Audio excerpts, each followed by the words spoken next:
नमस्कार, आप देख रहे हैं द क्रेडिबल न्यूज। मैं हूं शालिनी। जुलाई 2024 की वो तस्वीर आप सबको याद होगी जब मुंबई में अंबानी परिवार की शादी में प्रधानमंत्री नरेंद्र मोदी ने शंकराचार्य स्वामी अभिमुक्तेश्वरानंद के पैर छुए थे। उस वक्त प्रधानमंत्री ने झुककर आशीर्वाद लिया था और शंकराचार्य ने भी उन्हें बड़े प्यार से एक रुद्राक्ष की माला पहनाई थी। लेकिन आज हालात एकदम बदल गए हैं। प्रयागराज के माघ मेले में वही शंकराचार्य अब यूपी की योगी सरकार के प्रशासन के निशाने पर है। प्रशासन ने उन्हें एक नोटिस थमा दिया है और पूछ लिया कि आप सबूत दीजिए कि आप शंकराचार्य कैसे हैं।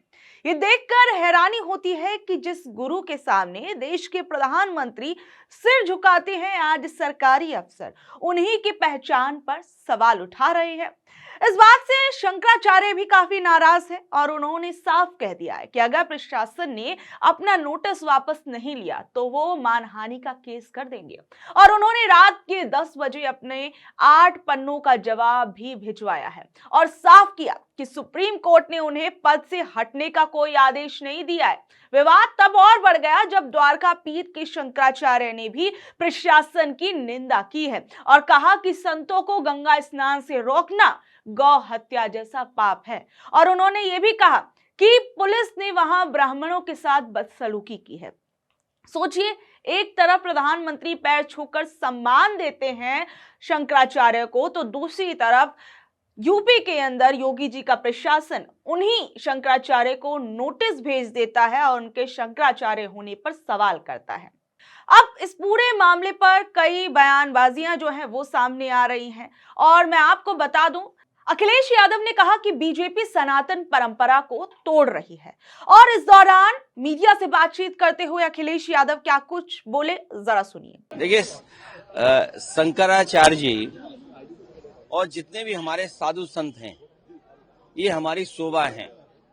और जब इतने बड़े आयोजन हो, स्वाभाविक रूप से लोग उनसे मिलने आते हैं, आशीर्वाद लेने आते हैं, उनके अनुयायी उनसे बहुत सारी जानकारी हासिल करते हैं।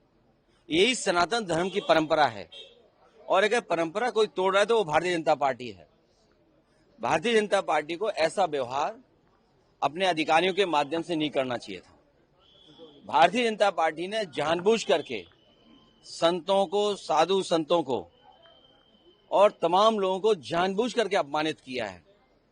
जो संविधान, जो कानून, जो देश का हमारी पहचान है, जो भाईचारा है, जो हमारी संस्कृति है, जिसको सम्मान दिलाने का काम होना चाहिए, वो भारतीय जनता पार्टी नहीं कर रही। संबल के वो सीजेएम जिन्होंने थोड़े दिन पहले वहां के पुलिस के ऊपर एफआईआर करने की बात की थी, कल उनका ट्रांसफर होगा। मुझे उम्मीद है उसमें सुप्रीम कोर्ट, हाई कोर्ट अपने आप स्वयं संज्ञान लेगा। लेकिन सुप्रीम कोर्ट और हाई कोर्ट स्वयं संज्ञान लेगा। और मैं समझता हूँ देश के जितने भी बुद्धिजीवी लोग हैं और जो जजेस लोग हैं, वो स्वयं संज्ञान इस बात को लेंगे। ये हमारे और आपकी चर्चा की बात नहीं है। सर, लेकिन शंकराचार्य जी का जो मामला था, अभी माता प्रसाद पांडे जी भी पहुंचे हुए, लेकिन अब उनको कभी नोटिस दिया जा रहा है, कभी शंकराचार्य टाइटल पे सवाल अब खड़े हो रहे हैं। देखिए, तमाम ये उन्हें इनवाइट भी किया गया। देखिए, ये बहुत सिंपल तरीका है बीजेपी का। आप एएनआई हैं, आप एबीपी हैं, ये कोई और चैनल है, ये एक और एजेंसी है। अगर आप भारतीय जनता पार्टी के हिसाब से काम नहीं करोगे तो आपको भी नोटिस मिलेगा, आपके पास ईडी आएगी, आपके पास सीबीआई आएगी। तो ये बहुत सिंपल फार्मूला है, ये कोई नई चीज नहीं है। और फिर किसको अधिकार है? अरे अधिकारियों को अधिकार है कि एक शंकराचार्य जी से पूछें। ये तो सनातन धर्म का सबसे बड़ा अपमान है। एक अधिकारी अगर पूछेगा शंकराचार्य जी के बारे में, आपका सर्टिफिकेट परिचय क्या है, तो इससे बड़ा सनातन धर्म का, इससे बड़ा हमारे साधु संतों का, इससे बड़ा हमारी संस्कृति का, इससे बड़ा हमारे माघ मेला का, इससे बड़ा हमारे हिंदुस्तान का कोई अपमान नहीं हो सकता जो भारतीय जनता पार्टी अपने चापलूस अधिकारियों से करवा रहे हैं। क्या 27 की लिहाज से किसी और गठबंधन पर भी विचार चल रहा है? क्योंकि अभी पहले शंकराचार्य जी का सम्मान कराइए और माँ गंगा को साफ कराइए, माँ यमुना को साफ कराइए, माँ गोमती को साफ कराइए। पहले ये नदियां साफ होंगी, तब जाकर के हमारी संस्कृति बचेगी। अगर आप सत्ता में आते हैं तो पूरे मामले की जांच करवाएंगे सर?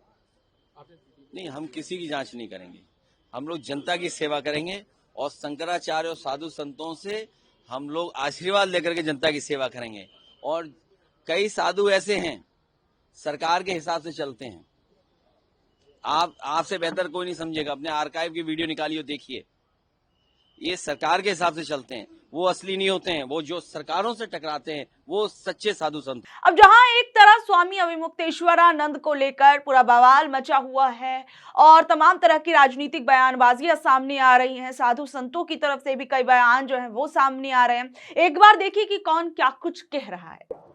बोले आज धरना आपने दिया है, क्या मांगे हैं आप? हरिद्वार के ब्राह्मण और संत ने सामूहिक रूप से सांकेतिक धरना दिया है और वो इसलिए दिया है, माघ मेले में स्वामी अविमुक्तेश्वरानंद जी के ऊपर दुर्व्यवहार वहां के प्रशासन ने किया है और उन संतों के और ब्राह्मणों के साथ उनकी पिटाई की है। किसी की चोटी खींची है, किसी के कपड़े खींचे, किसी को जूते से मारा है। तो बिना विलंब करे वहां के जिला प्रशासन को सरकार बर्खास्त करे और सरकार जाकर के अविमुक्तेश्वरानंद जी महाराज से क्षमा याचना करे और उनको माघ में का स्नान कराए। ये सरकार की जिम्मेदारी है। सरकार संतों का अपमान करना बंद करे, ब्राह्मणों का अपमान करना बंद करे। कि संतों का ब्राह्मणों का अपमान का मतलब होता है सनातन का अपमान, और सनातन का अपमान हम किसी भी कीमत पर नहीं सहन करेंगे। पूरे देश में अगर मांग पूरी नहीं हुई, सरकार ने कोई कार्रवाई नहीं की, तो ये आंदोलन पूरे देश में हो सकता है, जिसके परिणाम भयंकर होंगे। सरकार उस परिणाम को झेलने के लिए तैयार रहे। सरकार तो मान ही नहीं रही है। सरकार तय नहीं करेगी कौन शंकराचार्य है, कौन नहीं है, कौन महंत है, कौन महामंडलेश्वर है। ये संतों के बीच की बात है। संत तय करेंगे कौन महामंडलेश्वर है, कौन शंकराचार्य है और कौन नहीं है। ये सरकार का काम नहीं है। सरकार को हर संत का सम्मान करना चाहिए, चाहे वो छोटा हो चाहे बड़ा हो। धर्म की जय, जय श्री राम, गंगे मैया की। ज्योतिष पीठ के शंकराचार्य स्वामी अविमुक्तेश्वरानंद सरस्वती जी महाराज, शंकराचार्य एक सम्मानित पद होता है और धर्म को बढ़ाने के लिए और धर्म को बताने के लिए हम सभी भारतवासी उनको फॉलो करते हैं। आदि काल से शंकराचार्य जी का एक मठ है, मठ का सम्मान होता है। लेकिन माघ मेला मौनी मावस पर जो अपमान किया है वहाँ के प्रशासन अधिकारियों ने, ये वास्तव में सहन करने वाला नहीं है। वहाँ जब शोभा यात्रा मतलब अपने ब्रह्मचारियों के साथ संतों के साथ पिरमिडी स्नान करने जा रहे थे, उनको जब वहाँ के प्रशासन अधिकारियों ने रोका, और वही एक महाराज जी है जिनको पूरा प्रोटोकॉल प्रशासन ने दे रखा, योगी सरकार ने दे रखा, वो अपने पूरे लक्ष्यों के साथ पूरे अपने जोर दिखाता हुआ, अखाड़ा खेलता हुआ वो संगम में स्नान करने जाए। क्या बात नहीं हुई भीड़ उस टाइम? क्या है ये वहां के अधिकारी बताएं। और जो ब्रह्मचारियों की, हमारे ब्रह्मचारी एक सम्मानित बच्चे होते जो बचपन से तप करके वो इस मुकाम पे पहुंचते, उनकी शिखा पकड़कर जो वहां के प्रशासन अधिकारियों ने घसीटा है और मुंह पर जूते बजाए हैं, ये ठीक नहीं है। ये वीडियो साफ नजर आ रही है। हम ब्राह्मण हैं, यज्ञोपवीत और शिखा हमारी पहचान है। जब हमारी शिखा का सम्मान ही नहीं रहेगा तो शिखा रखने का हमें कोई लाभ नहीं है। ये सभी ब्राह्मण संगठनों से मेरा निवेदन है कि आज अगर खामोश रहे तो कल आपका अतीत बड़ा भयभीत होगा। हर मंत्री, ब्राह्मण मंत्री हो, ब्राह्मण विधायक हो या ब्राह्मण सांसद हो, वो आपका नहीं है। वो सिर्फ आपको बोर्ड में यूज करता है। जब ब्राह्मण समाज के ऊपर कोई आफत आती है तो वो फोन नहीं उठाता। तो संगठित हो जाइए, एक आवाज के साथ जागिए, ये समय है। ये अखंड परशुराम अखाड़े का निवेदन है कि जागो। मैंने एक प्रण लिया है, उन अधिकारियों को अगर सरकार सस्पेंड नहीं करती जिन्होंने जंग अपराध किया है, तो मैंने आज शिखा अपनी खोली है। क्योंकि हम तो संध्या वाले हैं, गायत्री वाले हैं, हम तो धर्म पे विश्वास रखते हैं, अपने ग्रंथों पे विश्वास रखते हैं। आज हमने अपनी शिखा खोली है। अगर इन अधिकारियों को सस्पेंड नहीं कराते तो हम शिखा यही प्रांगण में बैठ के माँ गंगा जी के चरणों में अपनी शिखा कटवा देंगे। जहाँ हमारी शिखा का, यज्ञ पवित्र का सम्मान नहीं, वहां हमारा कोई काम नहीं। मुगल राज में हमारे जनेऊ कटे थे और आज हिंदूवादी सरकार में उनके अधिकारी हमारी शिखा पकड़कर हमारे विद्यार्थियों को घसीट रहे हैं। इससे बड़ा अपराध हमारे ब्राह्मण समाज का नहीं है। जो ब्राह्मण समाज खामोश है तो वो क्या तो राजनीति के दबाव में है, क्या किसी के दबाव में। हम दबाव में नहीं रहते, हम बिंदास अपने समाज की और भारत के समाज की बात उठा देते हैं, क्योंकि हम धर्म प्रेमी भी है, कर्म प्रेमी भी है और राष्ट्र प्रेमी है। सिक्का रखना सबको दायित्व है, सब हिंदू समाज की बात है। आज जाग जाओ, आने वाला समय बड़ा भयभीत होगा।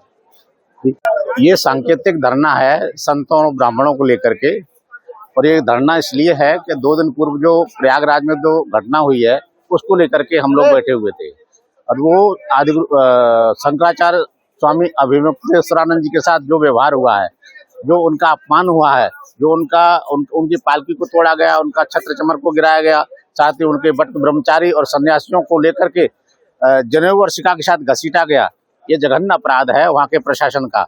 मैं मांग करता हूँ आदरणीय मुख्यमंत्री जी से कि वो जाकर के पूज्य महाराज श्री से क्षमा मांग करके उनको संगम का स्नान आदर के साथ कराए, और अपने तत्काल प्रभाव से वहाँ के जितने भी अधिकारी है उनको बर्खास्त करने की कृपा करें। वो तो मानती नहीं सरकार, है सरकार तो शंकराचार्य मार ही नहीं रही वहाँ पे। नहीं, शंकराचार्य का विषय नहीं है, वो शंकराचार्य महापुरुष तो हैं, वो संत तो हैं, इसका निर्णय तो संत समाज करेगा। शासन प्रशासन को दायित्व थोड़ा कि वो किसको संत है, कौन शंकराचार्य है, कौन महामंडलेश्वर है, कौन श्री महंत है, ये सरकार का विषय नहीं, ये संतों का विषय है। संत निर्णय ले लेंगे कि वो शंकराचार्य है या नहीं है, पर संत तो हैं, इसलिए संत के नाते आपको, और आप भी संत हैं, आपको जा करके उनको क्षमा मांग करके स्नान कराना चाहिए। मांग पूरी नहीं होती क्या करें?